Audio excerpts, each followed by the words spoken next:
para ver que todo va bien y ya empezamos. Ok.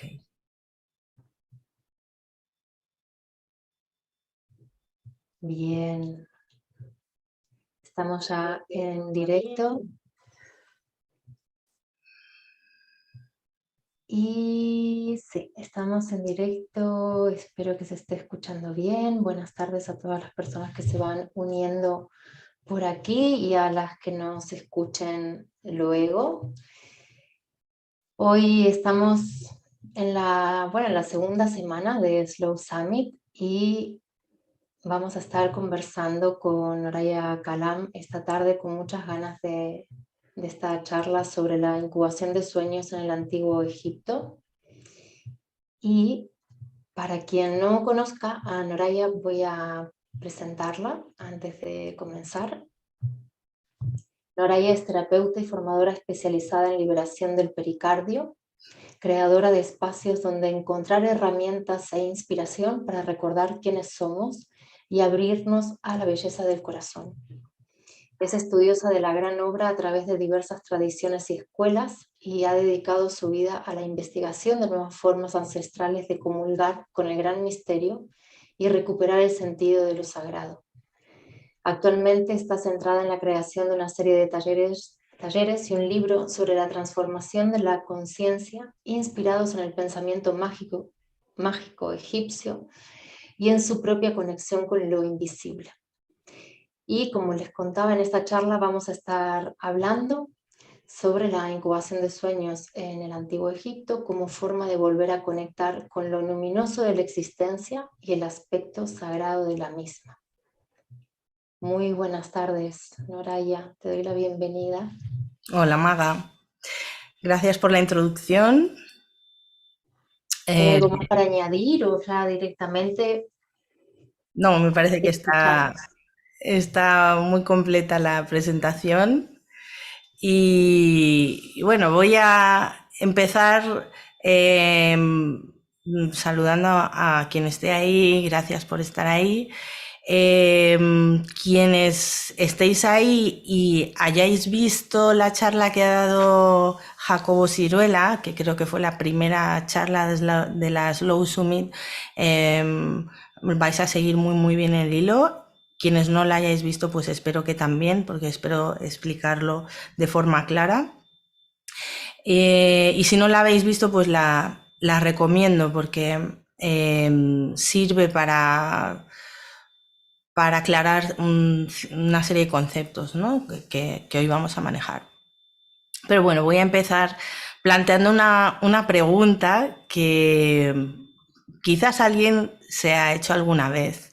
Entonces la pregunta es si se os ha ocurrido alguna vez que la Gran Pirámide pudiera ser o pudiera haber sido un templo del sueño.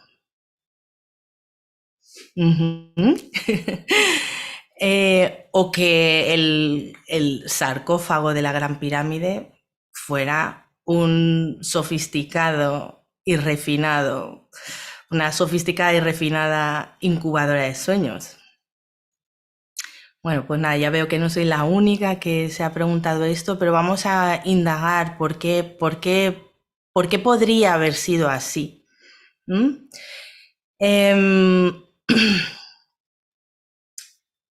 Primero hay que aclarar que no hay mucha información acerca de la incubación de sueños en el Antiguo Egipto, al menos en la época lo que hay es de la última época, de la época griega. Así que la información que nos ha llegado de la incubación de sueños nos ha llegado sobre todo a través de Grecia y Turquía, de los templos de sueño que había allí, que eran llamados Asclepeio, en honor al dios Asclepio, que era una sincretización del egipcio Imhotep. Imhotep era un alto sacerdote, un alto iniciado, médico, arquitecto, escriba, sacerdote de Tot, Era una especie de Leonardo da Vinci de Egipto. Era un hombre tan excelso que se le llegó a deificar. Se le atribuye el diseño de los planos de la pirámide escalonada de Saqqara, que es la pirámide que se considera más antigua. Y fue pues, un gran maestro, un gran iniciado. Y una vez que los griegos llegaron a Egipto, lo sincretizaron como Asclepio. Asclepio era un dios que se suponía que era hijo de Apolo, y los templos de sueño que se conocen se llamaban Asclepeion, y eran lugares donde había una especie de agujeros o sarcófagos o unas parecerían tumbas, pero no eran tumbas, unos espacios pensados para que la persona pudiera pasar un tiempo ahí y pudiera entrar en un estado alterado de conciencia y pudiera sanar sus problemas físicos o mentales o emocionales. Esto nos está hablando de que ya nuestros ancestros sabían que éramos algo más que este cuerpo, ¿no? Y que las enfermedades podían ser causadas, podían tener una causa, digamos, emocional o psicológica, aunque no existía ese término. De todas formas, hoy vamos a intentar utilizar las palabras originales y no utilizar términos psicológicos, porque la incubación de sueños en Egipto no tenía el mismo significado que la incubación de sueños en Grecia y no tenía el mismo significado que la incubación de sueños actual, que todavía se está, digamos, redefiniendo o definiendo, y que hay varias propuestas de uso, pues unas más creativas o constructivas y otras pues que con las que hay que ir un poquito atentos, ¿no? Estar un poquito atentos. Entonces,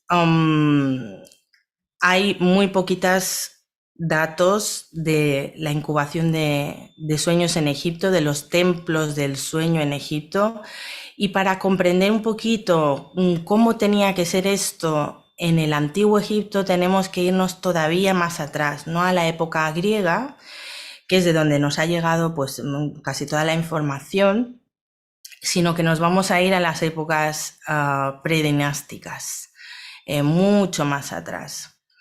En esas épocas seguramente no existía tal cosa como incubación de sueños, pero vamos a explicar cómo se vivía en esa época y digamos, cómo era la conciencia de nuestros ancestros egipcios en esa época para poder comprender cómo después fueron surgiendo los templos del sueño,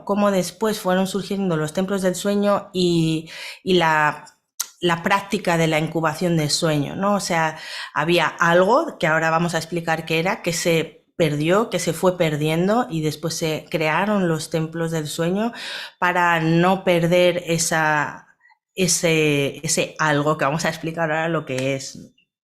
Así que nos vamos a ir mucho más atrás, a las épocas predinásticas. Entonces, para comprender Egipto hay que tratar de entrar en su forma de pensar, en el pensamiento egipcio. No podemos comprender, ni siquiera atisbar ni una milésima de lo que ocurría ahí si lo hacemos, si solamente queremos aprehenderlo desde un lugar racional, desde la mente racional, puesto que el antiguo Egipto era totalmente irracional. E irracional en el sentido de que no pasaba por la mente lineal. Pensamiento egipcio tenía varias características. Una es que no era lineal, sino que era circular. Se percibía la vida como una serie de ciclos que se sucedían uno tras otro y no se sucedían en forma lineal, sino que había una idea de que todo estaba sucediendo a la vez. Después, y este punto es fundamental, es muy importante porque también nos va a servir para después comprender qué es lo que podemos aprender de los antiguos egipcios y para qué nos estamos fijando ahora en ellos, ¿no? Es muy importante comprender que ellos vivían en un estado de conciencia que nosotros podríamos llamar, y estoy hablando del Egipto predinástico, esto puede ser pues 16.000 años, 14.000 años, 16.000 años, 23.000 años, o sea. Entonces es muy importante comprender que ellos vivían en una especie de lo que nosotros llamaríamos ensueño, es decir, su conciencia no estaba individualizada como está la nuestra hoy. Por tanto, para poder comprender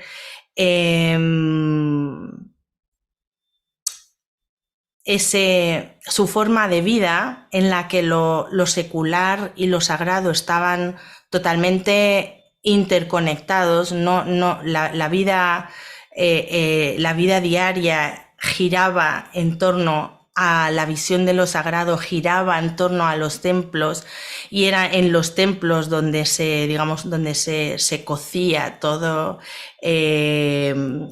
digamos, como las bases de la vida cotidiana, ¿no? Entonces, ellos tenían esta conciencia conectada al todo, digamos, vivían en una conciencia donde la individualidad apenas tenía lugar, sino que la individualidad tenía lugar para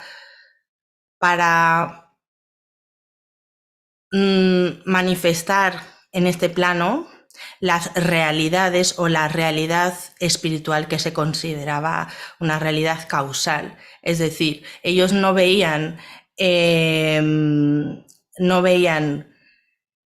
el mundo como resultado del plano físico, sino al revés. Veían que el mundo físico era una manifestación de un plano de conciencia donde existía orden y donde existía armonía. Esto lo podemos, ahora se llama la ley natural. Si observamos la naturaleza, vamos a observar que eso sigue siendo ahí. Si observamos la naturaleza, vamos a observar que la naturaleza todos son ciclos y que funciona en armonía. Los ciclos de vida, de muerte, pues forman parte de algo mayor. Entonces, de alguna manera el otro día me preguntaba una persona, bueno, entonces era como, tenían esa conciencia como la de los animales ahora. Pues parecida en el sentido de que sí, los animales tienen esta conciencia de grupo, esta conciencia de estar conectados al todo, no están tan individualizados, ¿no? Entonces, el egipcio de la época predinástica vivía en ese estado de conciencia. Entonces, toda la vida giraba en torno a los templos, y los templos y los sacerdotes se encargaban de mantener ese equilibrio en el cual la vida del diario vivir, lo que se buscaba era que fuera un reflejo del cosmos, un reflejo del cielo en la tierra. Así que en ese tiempo no se distinguía tanto entre ricos y pobres, sino más bien en las personas que estaban más cultivadas, que manejaban el lenguaje, que comprendían el lenguaje de símbolos y el lenguaje del ritual. Entonces, para empezar, el ritual era una forma de lenguaje que nosotros hemos perdido. ¿Por qué estoy llevando la mirada hacia esa época? Porque nuestra cultura occidental se ha ido desarrollando con la base de la razón que nos han ido transmitiendo desde la época de los griegos hasta ahora. Entonces nuestra cultura se apoya en la razón y en la ciencia como fundamentos de la organización social, por ejemplo. En algún momento de la historia se decidió cortar con las raíces místicas de nuestra sociedad, de la sociedad del mundo occidental. La raíz mística del mundo occidental está en Egipto. Entonces, de ahí que me estoy yendo para allá, porque necesitamos volver a mirar hacia ahí y ver cómo podemos reparar y cómo podemos restaurar esas partes del alma colectiva que se han perdido y que estamos echando de menos, y que de ahí estamos buscando, pues por ejemplo, estas prácticas de yoga nidra o de yoga del sueño, ¿no? Prácticas estamos buscando en culturas que están al otro lado del Atlántico, por ejemplo, ¿no? Para entrar en estados alterados de conciencia, cuando en nuestra cultura occidental pues tenemos este misticismo que fue pues como cortado de raíz, como si no tuviera nada que ver con nosotros. Entonces, en ese estado de conciencia, el lenguaje era un lenguaje simbólico, por tanto no era un lenguaje lineal, era un lenguaje simbólico y ritual. Entonces, como hemos dicho, toda la vida giraba en torno a los templos. Entonces, en ese momento no eran necesarios los templos del sueño, puesto que estaba todo el mundo en ese estado, ¿no? Y el faraón era un iniciado, era normalmente iniciado como alto sacerdote, y era quizás quien en algunos momentos muy puntuales se realizaban una serie de ceremonias y rituales en los que el faraón era el protagonista, pero que afectaban a pues toda la gente que asistía, que podían asistir pues miles de personas a una de estas ceremonias importantes, ¿no? El faraón, porque él podía influir en las personas.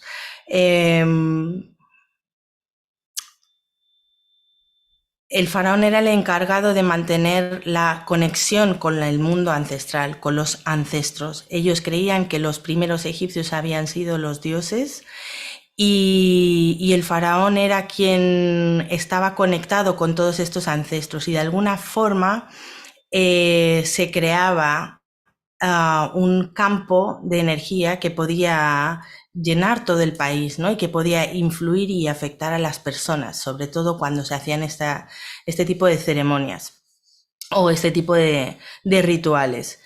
Entonces, en este tipo de rituales, digamos, sería el origen de la incubación del sueño. Eran rituales que lo que buscaban era que el faraón conectara con los ancestros y pudieran hablar a través de él. Entonces hay una ceremonia muy conocida, muy misteriosa también. No se ha llegado a revelar o a saber exactamente para qué es, que es la ceremonia de apertura de boca. Entonces yo os describo una imagen. Está el faraón, parece una momia, está momificado. Los momificaban en lino. La palabra del lino era la misma que nut, que era la diosa del cosmos y la diosa del cielo. Entonces era como envolver, cuando se momificaba a la persona con el lino, era como envolverla en el cosmos. Entonces estos rituales se hacían en vida, era una especie de morir antes de morir, que es lo que después recuperan los templos del sueño, la práctica de morir antes de morir. Entonces se le envolvía al faraón como si estuviera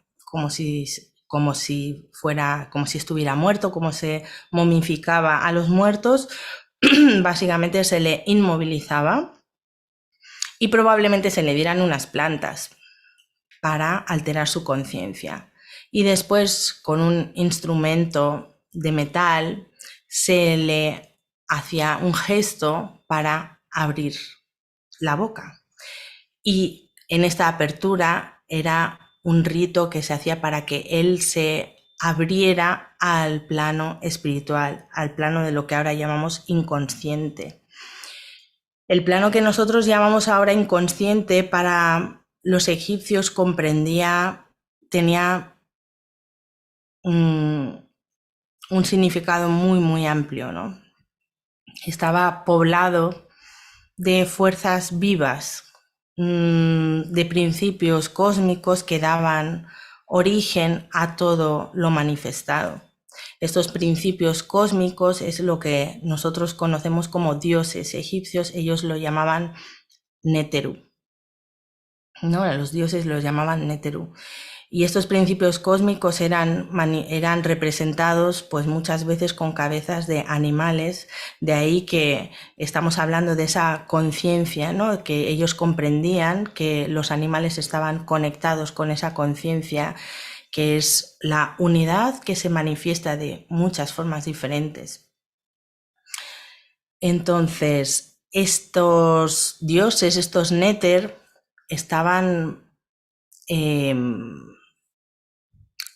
compartían una sustancia espiritual que los egipcios llamaban Ka, y compartían esta sustancia con nosotros.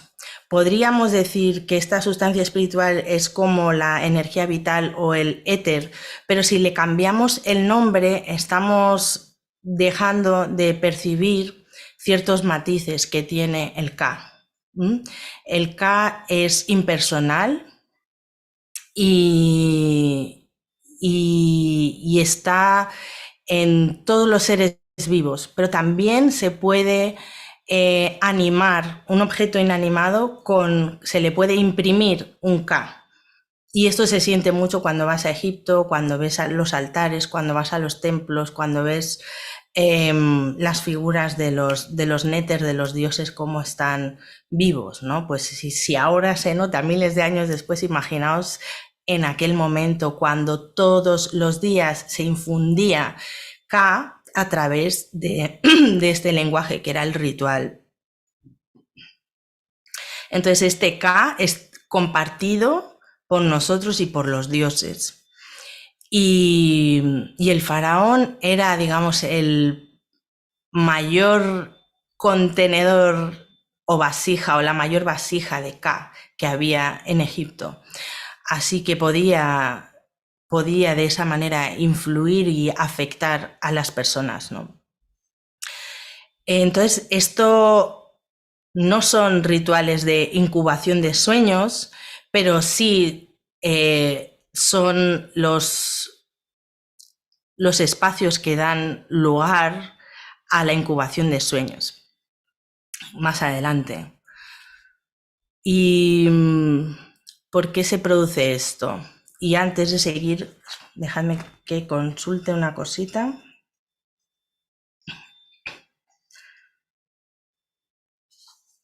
Sí, es importante cuando hablamos del ritual como un lenguaje hablar de Heka. Heka es traducida como magia, pero para nosotros la palabra magia se queda corta cuando estamos hablando de Heka. Cuando estamos hablando de Heka estamos hablando de la fuerza creativa del universo, que todo lo imprime, que todo lo envuelve. Y es esta Heka la que ellos manejaban, la que fue creada, se dice, por el dios Tot, que llegó a nosotros como Hermes Trismegisto, fue la que era la que se practicaba y la que con el tiempo se fue perdiendo a lo largo de los años, cuando empezaron a llegar los israelíes, los sumerios a Egipto y se fueron, digamos, como mezclando. Entonces se fueron perdiendo estas prácticas de magia, y se fueron mezclando con otro tipo de rituales, y este estado de conciencia fue cayendo de alguna forma. Entonces de ahí empezaron a surgir los templos del sueño, empezaron a surgir otro tipo de rituales relacionados con el sueño. Las élites empezaron a cambiar, empezaron a convertirse en élites donde se medía el dinero, ¿no? Entonces se empezaron a crear los templos del sueño para reconectar con esa energía ancestral, con la Heka, y conectar con los ancestros.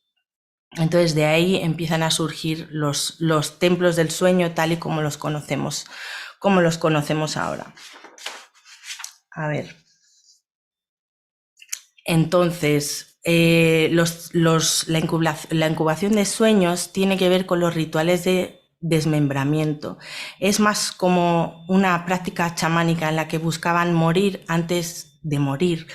Entonces, lo que buscaban era ir al mundo de los dioses y de ahí poder recuperar aquellas partes que habían perdido y que habían causado sus enfermedades, ¿no? Que habían causado la locura, porque se había desconectado la civilización egipcia de esta idea del orden cósmico y ley cósmica que era representada por Ma'at, y que en el Egipto predinástico era prioridad mantener, ¿no? Mantener ese equilibrio, esa armonía. Entonces, cuando se fue perdiendo, las prácticas iban encaminadas a esa conexión, a poder reconectar con los dioses a través de entrar en estados alterados de conciencia y revivir el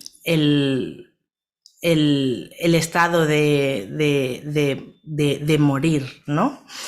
Lo más parecido algo que nos puede servir para comprender esto es el mito de Osiris. Estas iniciaciones se llamaban iniciaciones osiríacas, o eran iniciaciones en los misterios osiríacos. Osiris era el dios del inframundo, era el dios de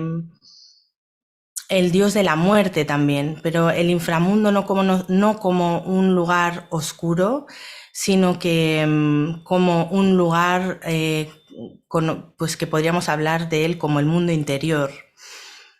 En el plano interior, en el mundo interior,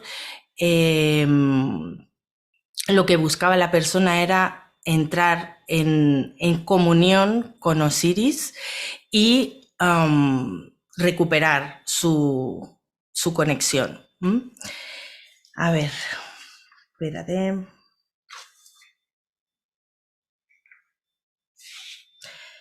¿Por qué nos interesa esto ahora? Nosotros, a partir de esa época que se fue perdiendo esa conexión, y a partir de los griegos, a partir de Platón hasta ahora, hemos ido desarrollando nuestra individualidad. Entonces, no se trata ahora de olvidar todo lo que hemos aprendido, todo lo que hemos toda la evolución de nuestra conciencia hasta ahora, pero sí podemos y necesitamos mirar hacia atrás, no para recuperar esta conciencia de vivir para la unidad sin tener en cuenta nuestra individualidad, sino para conectarnos con esta unidad, pero sin perder esta individualidad. Yo creo que nuestro desafío ahora es sin perder la individualidad, recuperar esa conciencia de totalidad. Yo creo que por eso estamos buscando en esta cultura, en el pasado, en estas prácticas de estados alterados de conciencia, de yoga nidra, porque estamos sintiendo que nos falta esa parte, digamos, mística, ¿no? Conectada con nuestra esencia más espiritual. Y no sé si quieres hacerme alguna pregunta, porque quiero contar muchas cosas y llevamos ya casi 45 minutos. Entonces, si quieres hacerme alguna pregunta y vamos más concretas. Vale, voy a mirar también a ver si hay alguna pregunta que surja aquí en el chat. Vale. Si quieren aprovechar para preguntar, ahora es el momento. Y sí, a mí me vienen dos. Una es, cuando hablabas del orden, ¿no? Este orden que existía antiguamente, que en un momento dado se empezó a romper, se empezó a perder, fue por la inclusión de otras culturas en Egipto, o simplemente formaba parte del orden natural de que hubiera ese cambio. Pues yo creo que las dos cosas. Yo creo que las dos cosas. O sea, por un lado, el que llegaran personas de otras culturas y se empezaran a mezclar con la egipcia, trajo otras formas de vivir, trajo otras formas de comerciar, otros dioses también, ¿no? Entonces se sincretizaron varias culturas y esto hizo que digamos, los egipcios se fueran, digamos, como mezclando. Entonces creo que eso fue algo que influyó en esa pérdida de conciencia o esa caída de conciencia, pero a la vez que forma parte también de un ciclo más grande. Entonces, de alguna manera, ese orden cósmico es algo que nosotros no podemos captar en toda su magnitud. Podemos percibir, podemos intuir y podemos observar todavía en la naturaleza, en el cosmos, pero no podemos comprender toda su magnitud.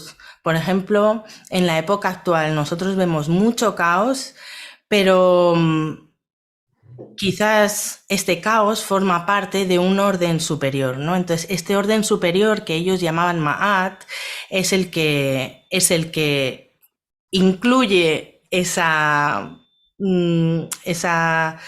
mezcla de culturas que hizo que esa conciencia de unidad, digamos, cayera y se fuera transformando, ¿no? Sobre todo a partir de la llegada de los griegos y cómo los griegos cogen muchísimas cosas de Egipto, pero luego las transforman y las traducen. Y después, en el siglo...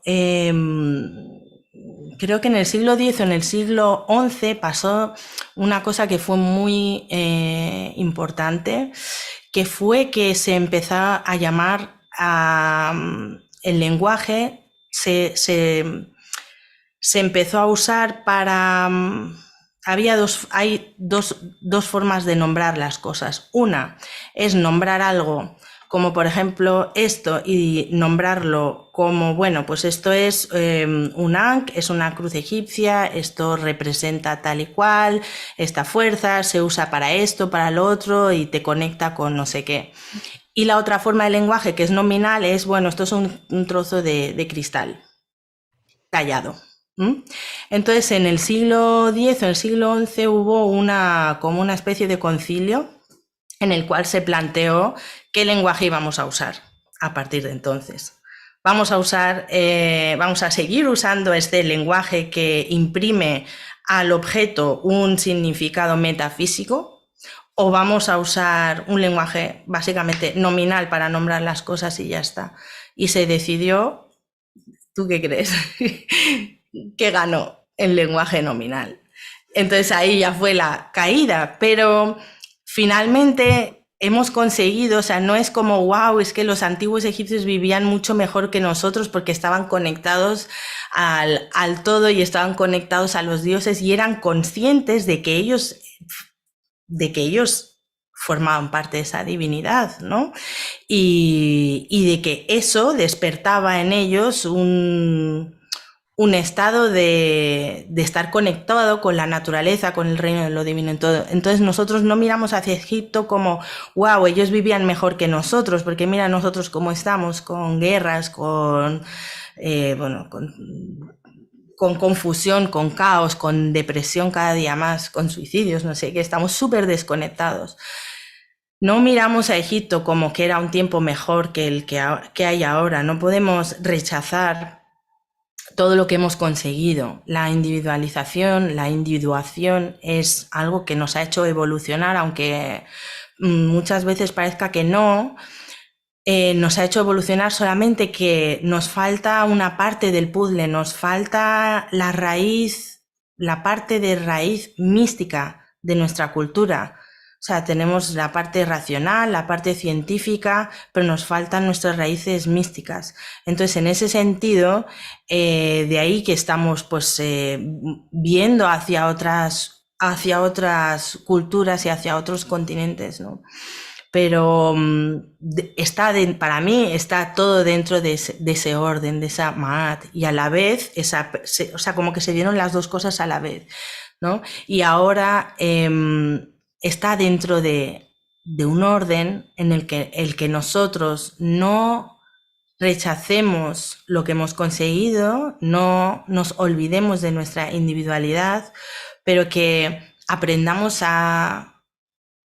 o que recordemos más bien, y eso pasa por abrir nuestro corazón, que recordemos que pertenecemos a algo más grande.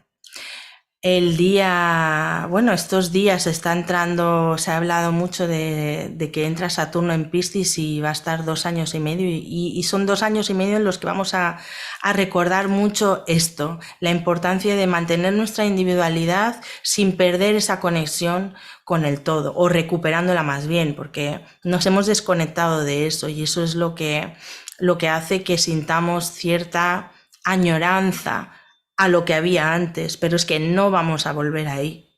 No podemos volver ahí, sería negar toda nuestra historia. Así que sí, hubo una caída de conciencia, hubo una mezcla con otros pueblos, pero eso también estaba dentro del orden cósmico, dentro de Ma'at, lo que ellos llamaban Ma'at, que es también una divinidad. Ella representa el orden cósmico, el orden, la armonía y la verdad cósmica, y el faraón era el encargado de mantener eso.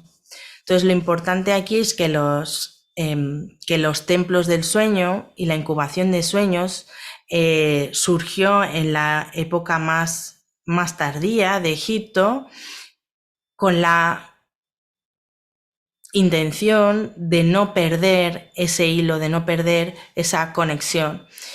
Finalmente llegó hasta Grecia y en un tiempo, a partir de Platón, se empezó a olvidar. Y ahora estamos volviendo ahí, pero corremos el peligro de volver ahí sin tener en cuenta esa raíz mística de lo que es del ser humano. Si lo hacemos así, la incubación de sueños se puede usar para fines egoístas, ¿no? De hecho, hay muchas empresas que la investigan para vender más, por ejemplo, ¿no? Entonces es fundamental que podamos mirar hacia el pasado, pero no con añoranza de quiero volver ahí, sino qué puedo aprender de ellos, ¿no? Ellos dejaron muchas incógnitas para que nosotros en este momento podamos leer, podamos observar y podamos abrirnos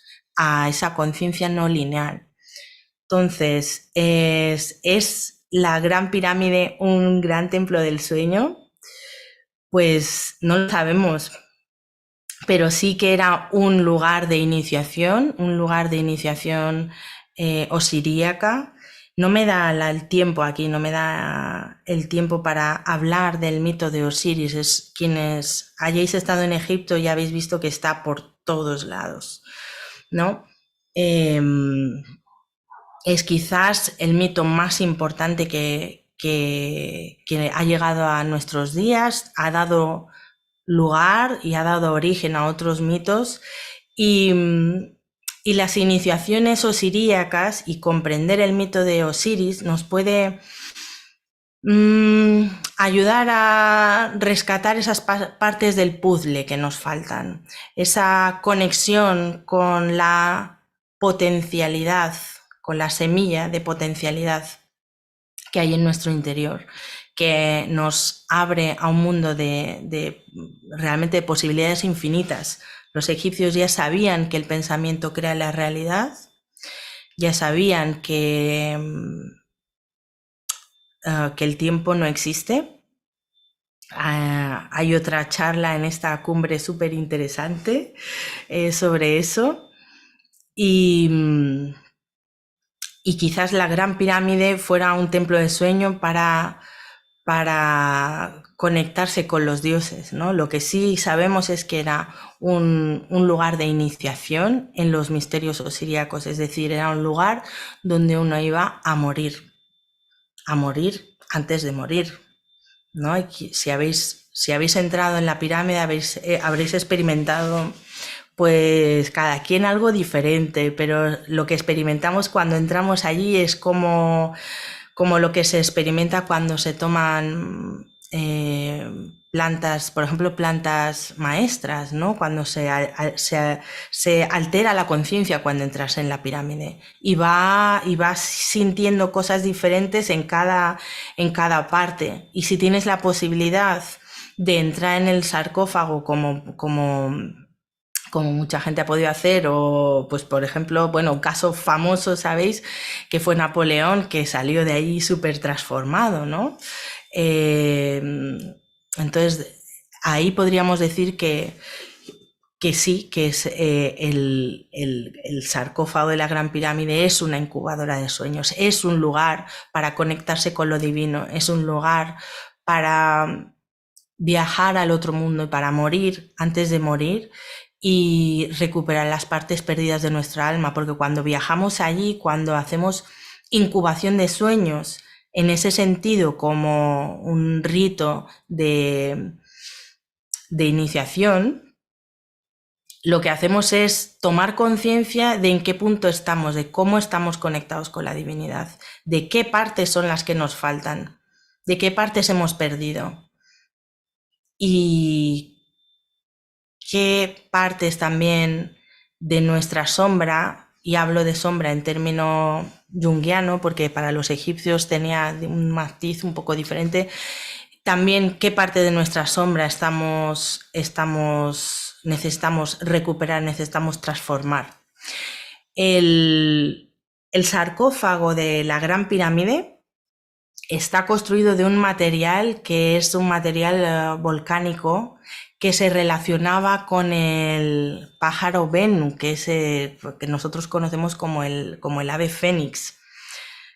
Ellos no usaron ese material casualmente, sino que lo usaron adrede, ¿no? O sea, usaron ese material porque el sarcófago estaba relacionado con el Bennu y con el morir y renacer.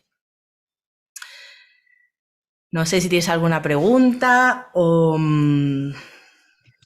Voy a mirar a ver si hay alguna pregunta. Hay una pregunta. ¿El Ka sería el prana de los hindúes? A ver, podríamos decir que sí, pero a mí me gusta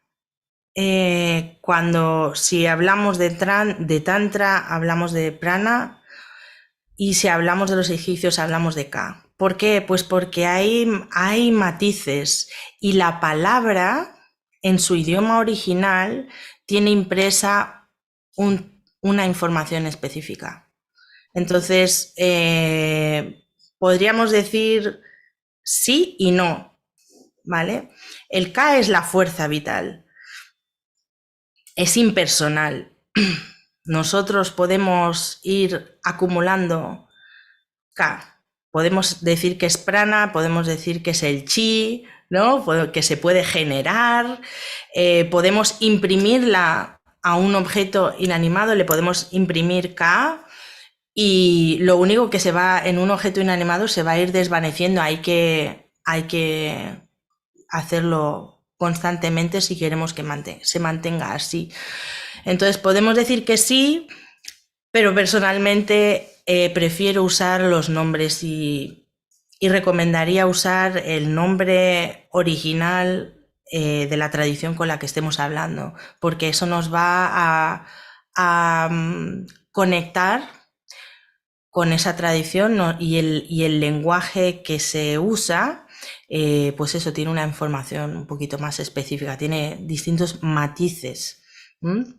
La idea, por ejemplo, no, en la tradición hindú, yo no soy una experta en traducción hindú para nada, bueno, ni tampoco en la egipcia, en realidad, pero no dicen que el prana de los dioses es el mismo prana nuestro, por ejemplo. Sin embargo, en la tradición egipcia sí. En la tradición egipcia queda muy claro que nosotros compartimos sustancia espiritual con los dioses. Esto es clave. Es muy clave, porque cuando empezamos a indagar y a conectar con los dioses egipcios, si sabemos esto, sabemos que estamos conectando con fuerzas vivas, sabemos que estamos conectando con una sustancia que está también dentro de nosotros y que nosotros podemos activar, y que cuando la activamos se activa en nosotros el conocimiento inherente a ese principio cósmico que representa una divinidad egipcia. Por tanto, yo prefiero usar el nombre original. Más preguntas. A mí me gusta mucho que hagáis preguntas, porque yo contaría 1000 cosas y ha habido un momento que me ha agobiado con el tiempo. Entonces, si hacéis preguntas, yo encantada. O si hay algo que no ha quedado, que lo he explicado y que no ha quedado claro, o que ha quedado como hecho un churro, me lo decís y lo aclaro mejor. Mira, otra pregunta es, hoy por hoy, ¿cómo podemos volver a conectar con lo sagrado en nuestros sueños? Con lo sagrado en nuestros sueños. Pues sin salirnos del tema, ¿vale? Por ejemplo, los arquetipos. Bueno, una forma es prestando atención a los dioses, prestando atención al mundo espiritual, conectando con nuestro corazón.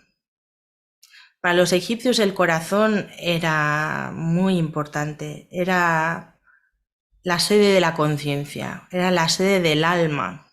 El alma era el Ba, es representado como una figura con alas, como de halcón.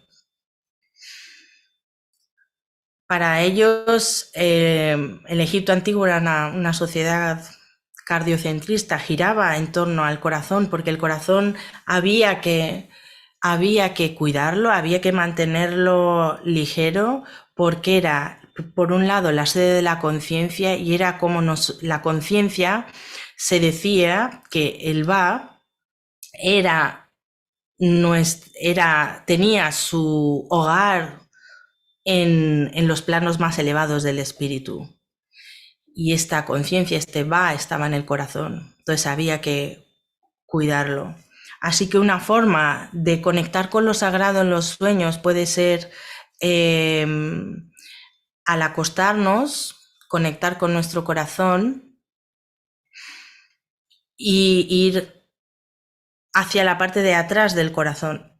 Conectar con la parte de atrás del corazón y conectar con la espaciosidad que se puede sentir ahí. Hacernos una con esa espaciosidad. O sea, empezar a conectar con esa espaciosidad y hacernos una con esa espaciosidad que tiene que ver, todo que ver con nuestra naturaleza, con nuestra esencia.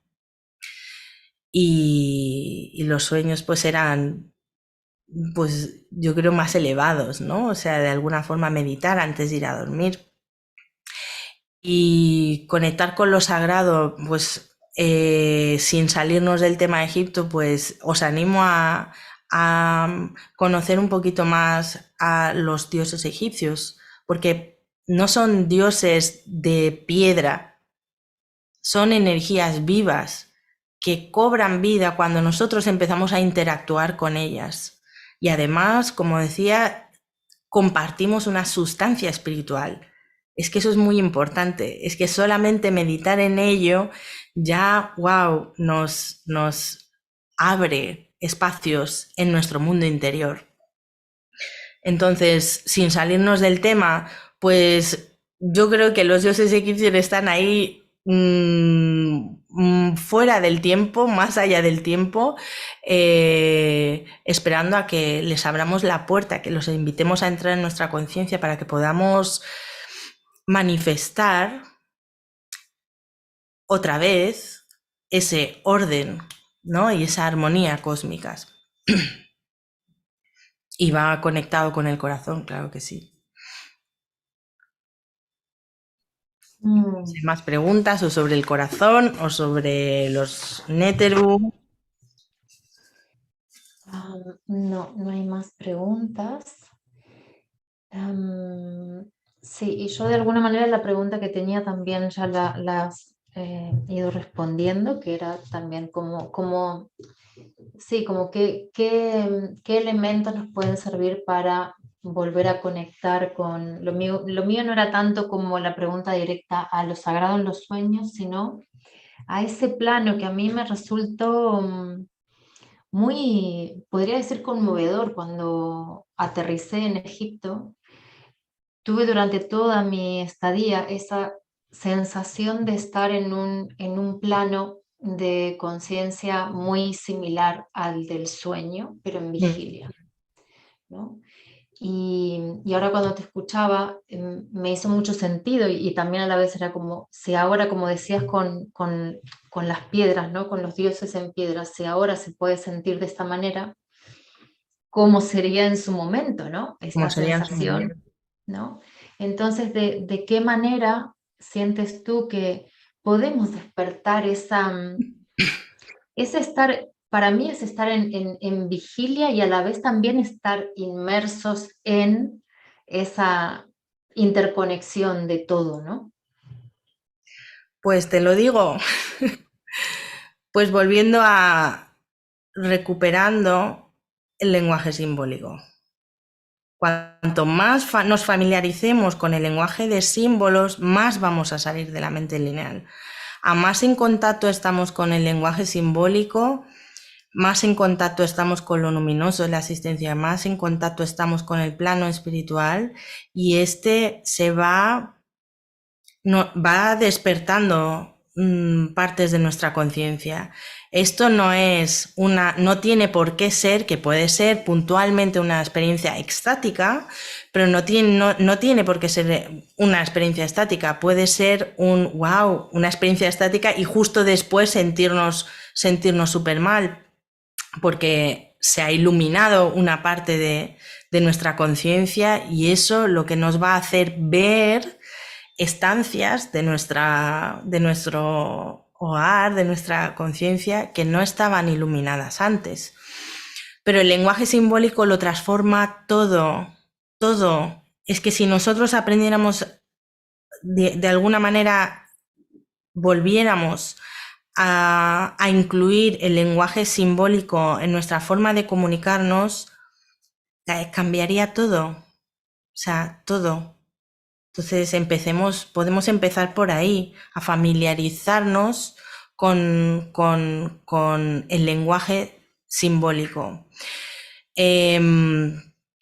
Claro, cuando estás allí, cuando estás en Egipto, si estás conectada, me gusta porque se ve todo, ¿vale? Entonces, ir a Egipto no necesariamente es tener una experiencia ¡guau! Súper mística, porque hay otras cosas en Egipto. Es un país donde es un país que no cuida a su gente, básicamente. Si te mueves a las calles del interior de cualquier pueblo, de cualquier ciudad, pues ya vas a ver que está llena de basura y todo, pero la experiencia en Egipto es todo. Es eso y es lo otro. Y lo otro que es ese lenguaje simbólico que está por todo y que nosotros reconocemos porque nuestro espíritu lo conoce. Entonces, creo que podemos empezar por ahí para alterar nuestra conciencia, para empezar a percibir cómo puede ser una nueva realidad, para empezar a percibir nuevas posibilidades.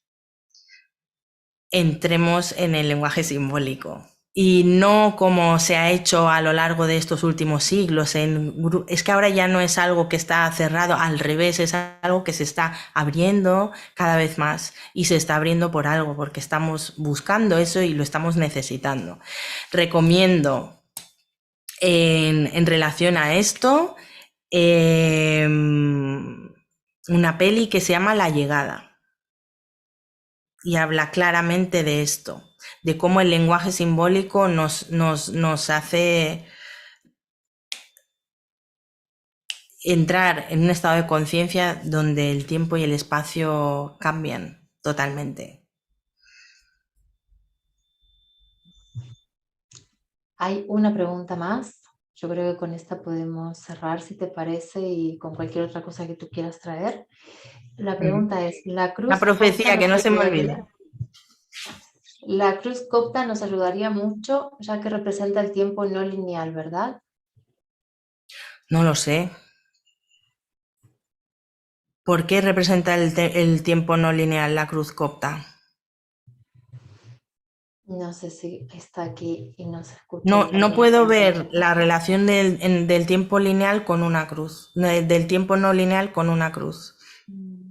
Puesto que la cruz para mí siempre a nivel simbólico me está hablando de 4 direcciones, o sea, entonces ahí ya estoy entrando en el espacio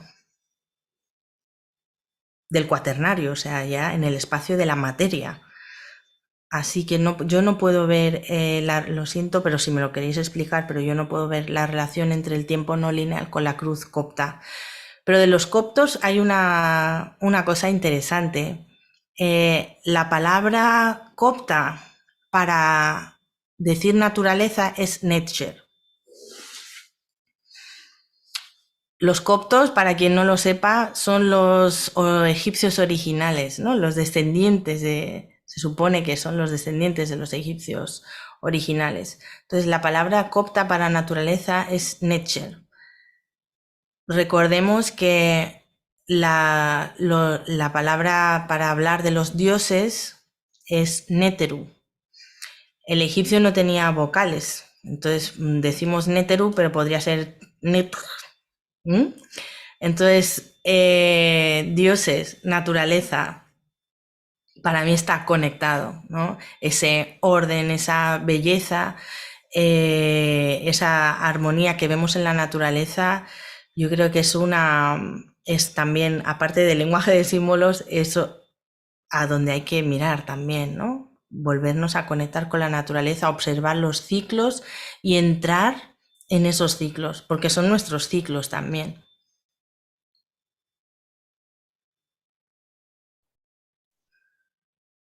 Soraya, muchas gracias. Aquí creo que hay una más. Si crees que nos da tiempo, acceder a un buen adormecimiento era fundamental para tener información en el Antiguo Egipto. Acceder a un buen... Adormecimiento. Es que habría que aclarar qué es adormecimiento. Porque Sí. ¿sí? mm, Estar Puede, adormecido, estar adormecido, corrígeme si me equivoco, no implica necesariamente estar consciente en el sueño. no entiendo que la pregunta viene del adormecimiento, tal vez tal y como habla bastante del adormecimiento Jean-Pierre Garnier Mallet, que es el entrar al sueño, ¿sí? Cuando estamos quedándonos dormidos, estamos en adormecimiento. Y él habla también de que la mejor vía para dormir y para ir a soñar es, él lo dice como en la charla esta, en la entrevista del Summit, lo dice Mm. también, de no tener malos pensamientos hacia nadie, ¿no? Desde mi mirada y sentir, esto tiene que ver con la conexión con el corazón, ¿no? Y con estar en ese lugar de adormecerme, quedarme dormida desde ese lugar de benevolencia en el cual no hay mal pensamiento hacia los demás y tampoco hacia mí, desde el cual es la vía para entrar en el sueño. Esta Mm. es desde mi mirada, ¿no? Mm. Claro, cuando entramos en el corazón, dejamos de percibir la realidad como algo lineal y conectamos con la potencialidad de la existencia y pasan cosas. O sea, cuando podemos conectar con el corazón, y no digo vivir desde el corazón 24 horas, pero ponerlo como un foco, ¿no? Y que sea el corazón quien nos guíe, como era para los egipcios, ahí salimos del tiempo lineal totalmente y nos abrimos a un mundo lleno de posibilidades. Y necesitamos ir hacia ahí ahora, porque las posibilidades, el punto al que hemos llegado es como un punto como de bloqueo a nivel colectivo, ¿no? Entonces necesitamos abrir un espacio nuevo, más allá de esa mente lineal. Entonces de ahí podemos, pues podemos, si queremos fijarnos en lo que hacían ellos, pues sí, podemos fijarnos en nuestro corazón. Para ellos el corazón era el que guiaba al difunto en el otro mundo. Cuando la persona fallecía, el corazón era el único órgano que quedaba dentro del cuerpo porque se consideraba que el órgano que el corazón tenía personalidad propia y era quien iba a guiar a la persona por los planos internos, lo que conocemos como Duat, como el mundo interior. Entonces el corazón es una clave para mí muy, muy, muy clara. Otra es el mundo, el lenguaje simbólico, el familiarizarnos con el lenguaje simbólico. Si cambiara el lenguaje, ¿qué es que cambiaría el mundo? O sea, igual cambió en su momento cuando se decidió que se iba a usar el lenguaje nominal. Eso cambió la realidad, pero nosotros podemos volverla a cambiar y de hecho estamos buscando formas de cambiarla, ¿no? Nuevas formas de cambiarla. Pero sí, recordar que es un error creer que antes estaba mejor o que los egipcios estaban mejor. Ellos, la verdad que o sea, suena muy mágico y desde luego desarrollaron esos estados de conciencia y ese estar en ese estado de conciencia les permitía acceder a una inteligencia, digamos que podemos decir una inteligencia superior, a través de la cual podían hacer pues las cosas que hicieron, ¿no? Como las pirámides. O sea que cuando hablamos de misticismo no estamos hablando de brujería porque sí, o de la magia por eso decía que es diferente hablar de Heka que hablar de magia, porque para nosotros el concepto de magia ha llegado muy pervertido, como algo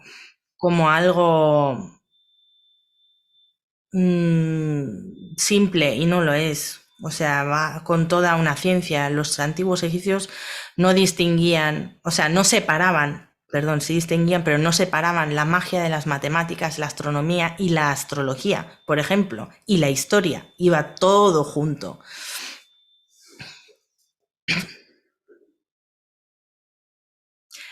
Hay muchas cosas para tan poquito tiempo. Sí. Pero me gustan las preguntas porque las preguntas me ayudan a estructurarlo mejor. Mm.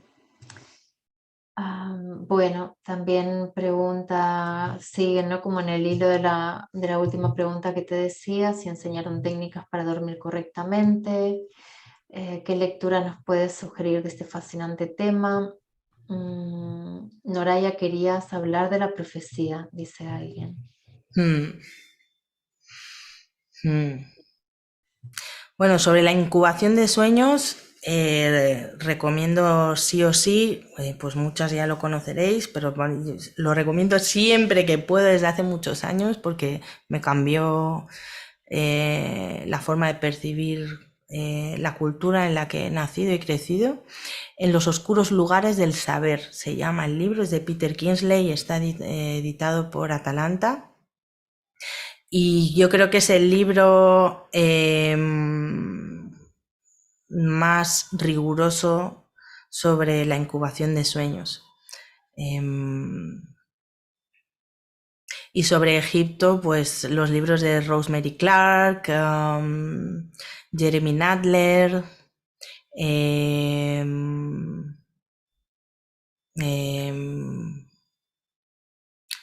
creo que es Walter Lubitz, estos. Y la profecía, sí, vamos a terminar con la profecía. Pues hay una profecía en Egipto. En la profecía el dios Tot, como Hermes Trimegisto, le dice a Asclepio, como discípulo suyo, primero le recuerda que Egipto es como el templo del cosmos. Está hablando de ese momento, ¿no? En el que Egipto refleja el cosmos, es un reflejo de la perfección, del orden y la armonía cósmica. Y que Egipto es un templo del cosmos, me parece súper bonito.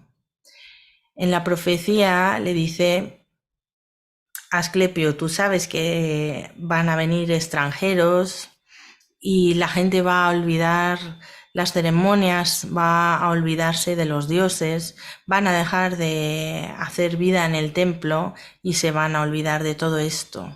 Los templos se van a llenar de polvo y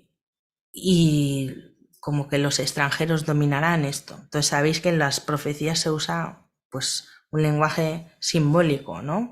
Los extranjeros pueden ser pues pensamientos más materialistas, por ejemplo. No tienen por qué ser justo los extranjeros, pero realmente así ha sido, ¿no? Pues ahora en Egipto quienes gobiernan no son egipcios, son descendientes de árabes y otros pueblos que han llegado allí. Entonces la profecía habla de esto, de ese olvido, de esa desconexión de lo sagrado, de los templos, de la gente va a olvidar los dioses y se va a desconectar de la naturaleza, y el mundo y Egipto y el mundo se va a llenar de enfermedad y de muerte, y se va a contaminar el aire y se van a contaminar el agua y se van a morir los peces. Pero la profecía termina diciéndole: pero también a Asclepio va a llegar un momento en el que Dios va a escuchar todo esto y va a volver la gracia, ¿no?, a la tierra, y la gente va a volver a recordar a los dioses, y los dioses van a volver y va a volver el orden cósmico a la tierra. Entonces, bueno, esta es una profecía. A mí me parece súper bonita, está alineada con otras profecías que se han dado en otros pueblos. Y pues nada, me gustaría dejarla aquí pues como cierre y como mensaje, ¿no?, de la presencia de ese orden más allá del caos que podemos ver y que no podemos percibir y no podemos comprender con nuestra mente lineal, pero si observamos la naturaleza podemos conectarnos con ello desde otro lugar.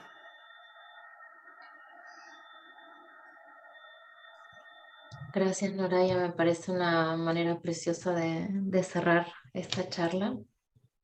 Te agradezco mucho este ratito. Gracias también a todas las personas que han estado aquí en directo y compartiendo, preguntando.